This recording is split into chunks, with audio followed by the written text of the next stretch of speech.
Hello everyone, sumurtugu here. Behavior just released their developer update for June 2022. Very exciting changes are abound. So we're gonna be taking a look at it together. I'm also live on Twitch right now, as I'm recording it, not as you're watching it, sadly. But yeah, let's all react together. During our 6th anniversary broadcast, we announced a new progression system and a meta-shifting perk overhaul. We're thrilled to say that both initiatives will headline the upcoming mid-chapter. That's sick. That's great. I'm not gonna read everything out loud. If you want to read them, you can pause and do it. Okay, I'm gonna read these. Overhaul progression system.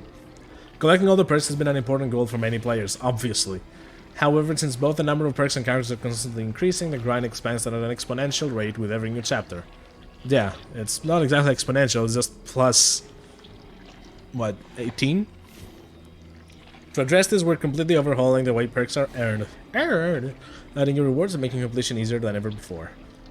Comparison. In the current system, you must reach level 40 on a given character to unlock all their teachable perks. Then find those perks in the blood web of every character. Yeah. In order to unlock all the new perks for every character by the time the next chapter releases, you will need to play an estimated average of 4.1 hours every day. That is not exactly correct, but yeah, sure. With this new system, that estimate decreases to an average of 1 each day. Okay, so yeah, you're supposedly cutting it by 75%. I don't know about that, but sure. Unlocking perks. The teachable rarity is no more. Now perks are tied directly to prestige. Prestiging a character for the first time will instantly unlock a tier 1 version of their unique perks for all other killers or survivors, making them immediately available for use without ever opening the blood web. Prestiging a character for the second and third will unlock the tier 2 and tier 3, and the higher tier version of their perks will appear randomly on blood webs once the first tier has been unlocked. Yeah, just as it is now, I guess. Say you prestige a trapper. This will instantly unlock tier 1 version of Agitation, Brutal Strength, and Unnerving. Tier 2 and tier 3 of this perks will now randomly appear on the blood web, and if you prestige them again, then you immediately unlock them. Yeah. This way, you'll only need to earn the perks on once to use them on every character. That's pretty good. The best you've unlocked will be instantly available on any new characters as well, making them easier to pick up and play without substantial blood point advancement. Cool. No more resets. Prestiging has been a dilemma. That is true. That is true. Yeah, you give up everything for bragging rights when one like bloody outfit. Cringe. Okay, the prestiging a character will no longer remove their perks items out of our offerings. And the perk shows will also remain. So with no reason not to prestige, prestiging a character is no longer optional. After reaching level 50, you'll receive a special blood web with only a single node. Purchasing this node will increase your prestige level and reset your character's level to 1. That's pretty cool. Also endless prestige. And blah blah blah blah. Reaching levels 4, 5, and 6. Oh, so the bloody outfits are gonna be on 4, 5, and 6. Okay. Okay. You've already unlocked these, they will not be taken away from you. Good. 7, 8, 9 will grant each one of that character's unique perks as a charm? Okay, I kind of like that. You can have your build as a charm. That's kind of funny, actually. Once the trial is over, your prestige level will now be shown on the space previously occupied by grades. Yeah, this is going to keep them there, exactly. Those who spend millions of blood points stocking add-ons will now have a way of showcasing. Yeah, okay. They should not do this. They should absolutely not do this. Do not show prestige in the end of the hatch. Do not. Do not, please. Just don't. That's all I'm asking. Just don't do it. Because it is gonna bring back the same fucking argument of, oh my god, look at this broken matchmaking. I'm prestige level 8 and I'm getting matched with prestige level 5s. Please don't do that. Shrine of Secrets. Unlike before, the Shrine of Secrets would offer teachable perks that need to be found in the blood webs. The shrine will now allow you to purchase perks directly. Purchasing a perk through the shrine will make it a tier 1 version of it immediately available not on killers or survivors. Subsequent tiers of the perk will also begin appearing in the blood webs. Okay, cool. You may also purchase a perk again to increase its tier. Cool. So I'm guessing that if you have all tier 3s, you still get the blood points that you get now. Introducing the new system. With many spending hundreds if not thousands of hours playing DBD.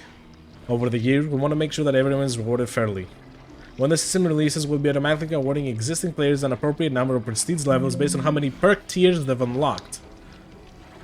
If you left all your characters at level 50 and focus on unlocking perks, it won't be for nothing. Okay, that's still so many wasted blood points, but... it's also important that you don't lose anything when the system is updated. You will keep any perks in the bloody prestige items you've already unlocked. Okay, cool.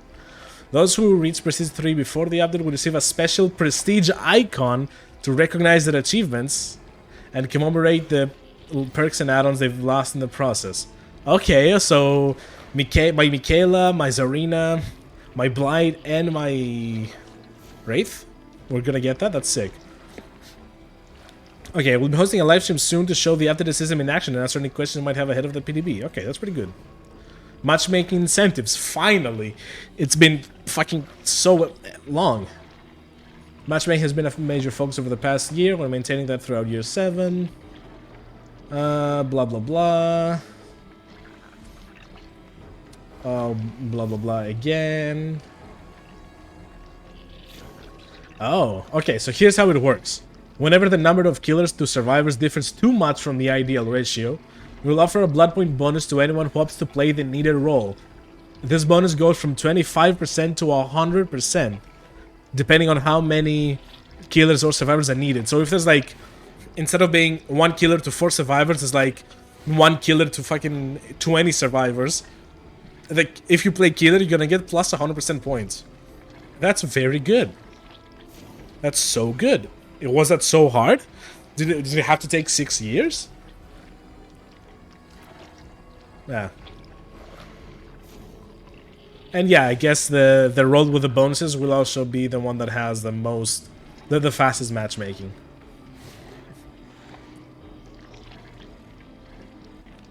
Okay, cool. Playing in a group can also net you a bonus if survivors are needed at the time. However, this will only apply if your group's average matchmaking rating is currently in demand, yeah. Okay, that's pretty cool. Matchmaking incentives will be disabled if crossplay is turned off. That's pretty good. That's pretty good. That's, yeah, it has to be. Okay, some of the gameplay updates, okay. Blah blah blah.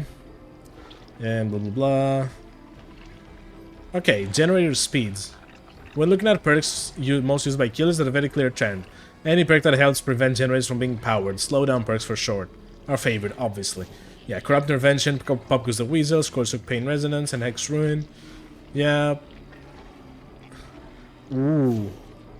They increased the time to do a gen to 90 seconds, up for 80. Okay. And kicking a generator will now instantly remove 2.5% of the maximum progress. Okay. I would honestly just make it 5%, but because it's 90 seconds, I'll take 2.5. Balanced? It's not balanced, but it's much better. Now you actually have a reason to actually kick a gen, and survivors have a reason to not touch it immediately, because then you can just kick it again and just remove 2.5 again. And so it's maximum progress. So that would be, let's see, calculator.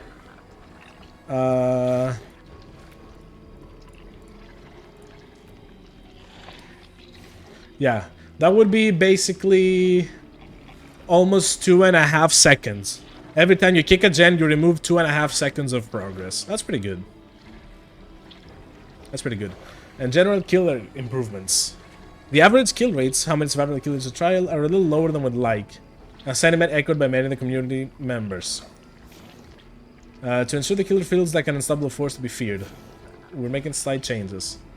We've reduced the time it takes to break walls and pallets by 10%. And generators can also be kicked 10% faster. Okay. You reduced this cooldown of successful basic attacks by 10%? That's 2 stacks of saved bit for last. Free. And reduce the duration of the survivor's speed boost upon being hit by 10%.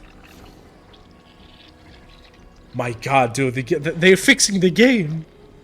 And we have to take bloodlust to reduce Hour quick. Yeah, okay, whatever. You just remove Bloodlust. Just to fucking remove Bloodlust. We don't need this fucking Bloodlust. It's cringe. It's shit. We don't need Bloodlust. And the Bloodlust now activates from 15, 25, 35 that it's now to 15, 30, 45. Okay, that's better, but just delete Bloodlust, please. Just delete Bloodlust. Okay, camping and tunneling. On the survivor side, there's a clear preference for perks that grant a second chance. Borrowed Time, Decisive Strike, Dead Hard, and perks of that nature help a survivor avoid sudden death. Prevent unfun situations like camped and tunneling, yes. Okay, let's see. Moving forward, survivors will receive a 5-second endurance effect after being unhooked. So that's like built-in the borrowed time. I would do more than 5 seconds. 5 seconds is enough. 5 seconds as killer waits and then hits you. Additionally, the unhooked survivor will receive a 7% haste effect for 5 seconds. Okay. So you're gonna go at 107, and if the unhooker has, wow, if the unhooker has what is it called? Is it Protector now? You know, Steve's perk, Babysitter. You can be getting unhooked and running at 114. That's actually very good. Both effects will be cancelled prematurely after the survivor performs what we now call a conspicuous action. These interactions, other than being chased, that will improve your chance of survivor. This includes repairing a gen, healing yourself or others, cleansing a blessing atonement, sabotaging a hook, unhooking others, opening an exit gate. Yeah, these are basically what already deactivate Decisive Strike. So they're just calling it a conspicuous action, sure. Meta perk changes. With this update, perk changes fall into one of the two categories. Meta perks that use too much, and non-meta perks that serve a similar purpose but aren't used as much. Okay. Let's see. They're gonna be referencing these perks right here. We can see some of the usage stats. I'm not gonna go too far into it. I'm just gonna see here. This is what it does now. Okay. Okay.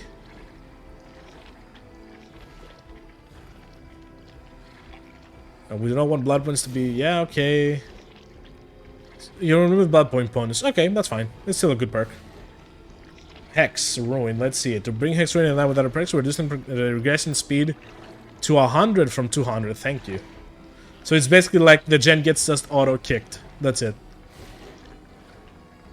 And if a survivor is killed, Hex Ruin will automatically deactivate. Ooh. Okay. Pop goes the Weasel. Kick, given that gen is at 2.5. Yeah. Oh, the perk will now remove 20% of the generator's current progress. So if the gen is at 50%, it's gonna remove like 12.5% of the gen instead of... It's not 20% of the max, 20% of current. Okay, that's pretty good. So you basically get the 20% of current plus the 2.5 of total. Okay.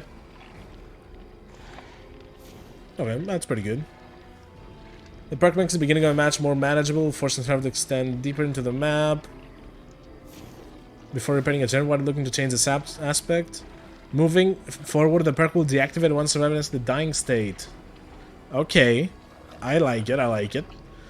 Yeah, basically, if you have already gotten that down, you don't need Corrupt anymore. That's pretty good. That's pretty good. Tinkerer. It's a popular choice for the information it provides. Being able to prevent a general from being powered is a game changer, particularly for kills with ham ability. Tinkerer can only activate once per gen. Okay, cool. That's very good. That should have been done like a long time ago. I don't get why Tinkerer can just keep activating on the same gen over and over again. Know it. Ooh. Apparently cleanse. Okay, survivors now see the hex totems aura within 4 meters upon activation. Ooh, okay. So the Noid's totem, like the Noid's hex, will show its aura within 4 meters, and after 30 seconds, that will have expanded to 24 meters, based on helping the survivor find the totem. Yeah. It's still a very strong perk.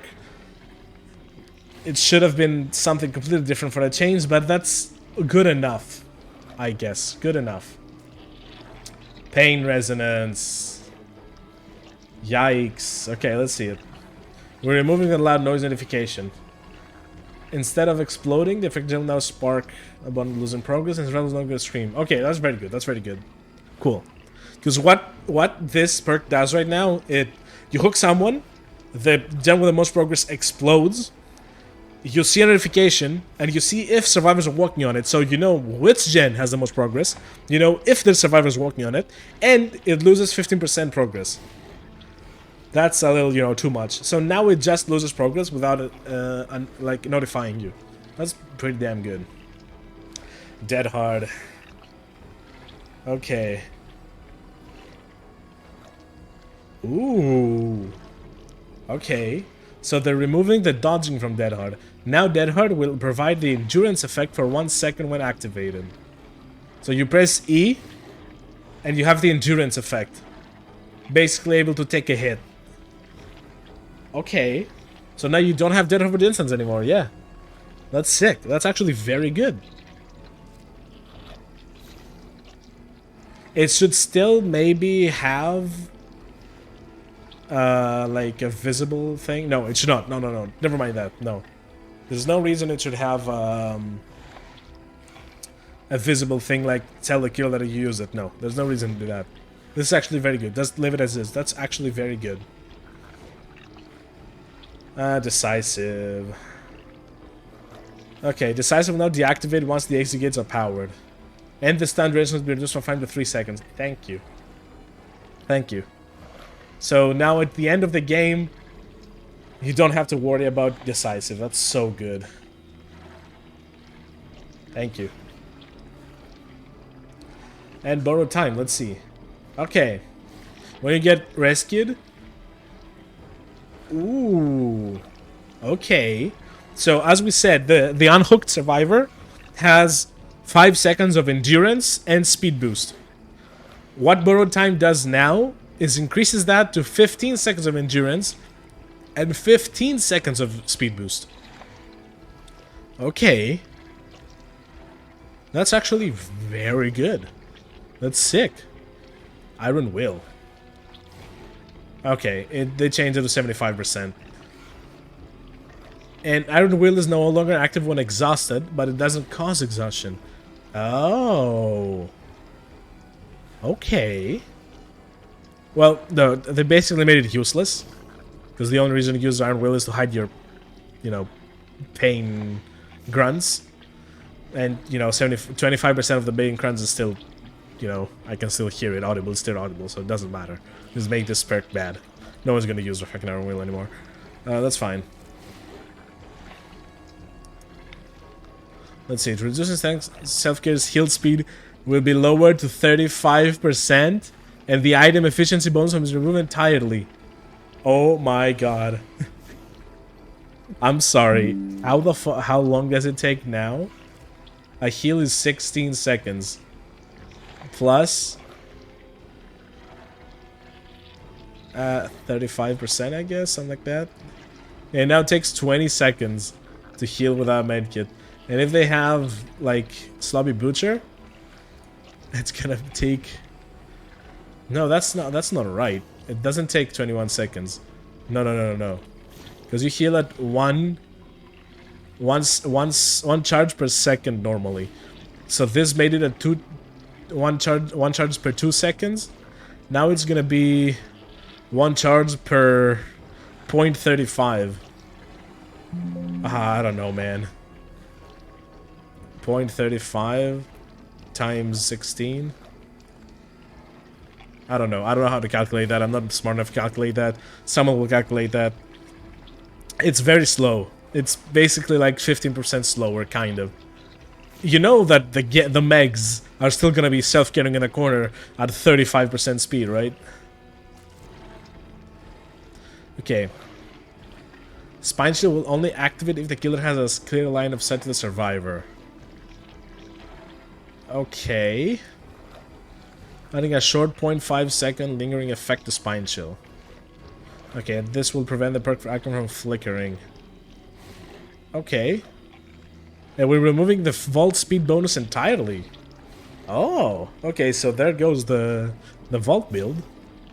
And non-meta perk changes. After the yeah, except the meta will have 25 more. Let's see it. Overcharge. The overcharge will cause a kick gen's regression to go from 100 to 400 over the course of 30 seconds. Okay, so you remove 2.5 max progress, and then it starts regressing faster and faster through 30 seconds. Basically, if you leave it this long, the gen will be on 0. That's all. Okay, Eruption. Yeah, safe numbers, but now they're buffing it. The regression is up to 10%, and the capacity is 25%. Okay, for the people that don't know what Eruption does, when you kick a gen and then down a survivor, that gen explodes, loses 10% progress, and any survivor that is working on it gets incapacitated. Incapacitated is the status effect where you can't do any actions other than like vaulting and pallet dropping. Basically, like you have Victor on your back. That's about it. Knockout. Knockout will cause dying survivors to crawl 50% slower for 15 seconds and reduce their recovery speed by 25%. In addition to its current effects. So yeah, the survivors on the ground will not see others' auras for like some seconds. I think that's what Knockout does. The others see their aura in a very small, like limited range, and you crawl slower, and you recover slower. Jesus Christ. We're gonna get fucking slugged all game. Ooh. To make healing the kill steroid even more and appealing, claustrophobia will also increase the speed of skill checks. Wow. So you heal 50% slower, and the skill checks are 50% faster. So you're more likely to miss them and even lose more progress. That's sick. Dark Devotion.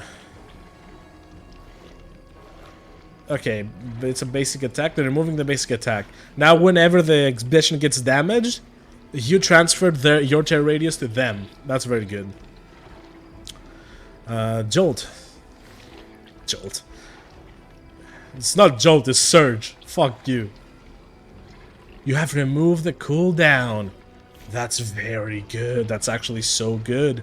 Dude, killers with save the best for last, near a gen that's about to be done, you can just down one, down another, down another. There goes 45% of the gen. That's sick. Ooh, they're buffing Lethal Pursuer? Wow! So now it reveals like the survivors for 7 or 9 seconds how much it is in the beginning of the game, and any other aura reading effect will be extended by 2 seconds? That means a barbecue shows them for 7 seconds now? Wow. Gift of Pain, up to 16%, that's pretty good. Tana, we're buffing the penalty to a total of 22 if 4 survivors are injured. Okay, that's pretty good. Oh, they changed Monster Shrine to Scourge Hooks.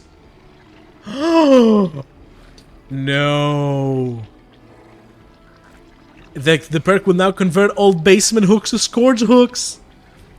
And any Scourge Hooks will grant 20% faster entity progression as long as the killer is not within 24 meters. Wow. You just run this with Pain Res, and you just have like 8 Scourge Hooks, right? And you have faster entity progression and wow. Yeah, it's you have to not be camping basically. That's sick. Calm Spirit. You can now open chest and cleanse Blessed Totem silently, but slower? Okay, that's pretty good actually. It's like Bite the Bullet, but Calm Spirit. Saboteur. Saboteurs can now identify Scourge Hooks. Their auras are shown in yellow when a survivor is being carried. Ooh, that's very good. That's a very good counter to Scourge Hooks. And Botany Knowledge, up to 50% efficiency. Wow. And healing speed efficiency. Yes, healing speed efficiency by 50%. Healing speed and efficiency, I think that's what I wanted to type here. Ooh, so they basically nerfed self-cure to the ground and buffed botany. That's pretty good. Off the record, you gain the endurance status effect for 80 seconds? That's cool. That's actually pretty cool. But, you know, if you do anything like Tatagen, it deactivates. But it's still pretty damn good. Oh! They're buffing Lucky Break. If you're healing another survivor, you charge Lucky Break again. That's so huge. That's so big. That means that you can if you heal a survivor for a full heal, you get like 16 seconds of Lucky Break back. That's so good.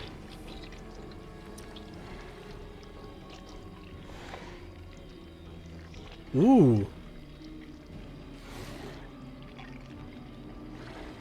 Pharmacy now works every time you're injured, and it will work for every chest. So if you're injured, you just get an emergency medkit. Thank God there's only 3 fucking chests in a map. By default, that is. Soul Survivor. In addition to hiding your aura, Soul Survivor will now increase your generator repair speed of 75%. And your exit gate and hatch action speed by 50%. Ooh. I mean, this is useless. But cool.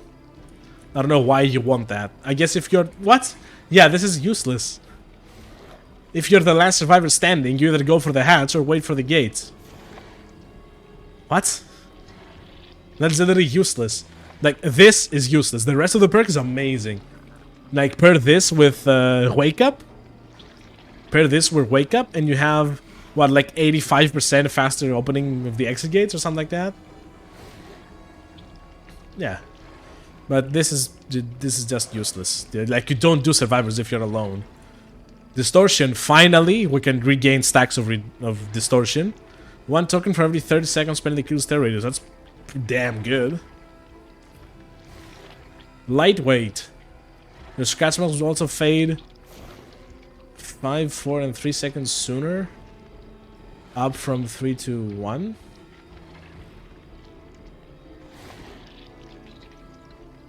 What? Wait, what? What does lightweight do right now? I don't remember.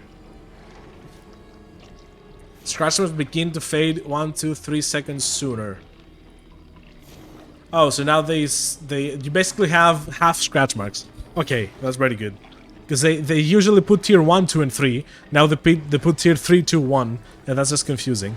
So yeah, your scratch marks started disappearing 5 seconds.